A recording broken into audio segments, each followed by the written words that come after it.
না, আমরা ছুটি পাই না কোনো। আমরা ছুটা কাজ করি তো এই কারণে আমরা ছুটি নাই। আমরা ছুটি আমরা নিজেরাই। সারাদিন কাজ করে কত টাকা পান? বেতন কত টাকা পান? এই 600-700 টাকা। ধর্মীয় দিবস, এই মানে জাতীয় দিবস সেদিনে কি এগুলা কাজ করেন না আপনারা? না, এই দিনে কাজ করি না।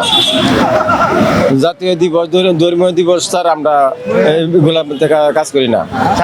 একদিন কাজ না করলে কি হয়? একদিন কাজ না করলে মানে সংসার টানা পড়ান লাগে যায়, কাজ করে যে টাকা পান সংসার চলে?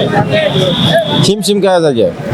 আমরা ইচ্ছা থাকলেও উপায় করতে পারি না, কারণ আমরা ঠিকমতো এইভাবে গুষ্টু দিতে পারি না।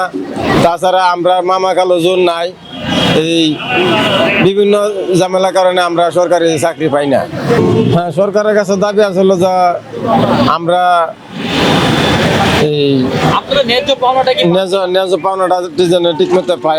আমরা এই এটা বা বেতনটা বাড়ায় দেয়, আর এই দিবসে জানি সরকারি যে দিবসগুলো আছে দিবসে জানি ছুটি দেয়, এই ছুটির একটা আবেদন আছে।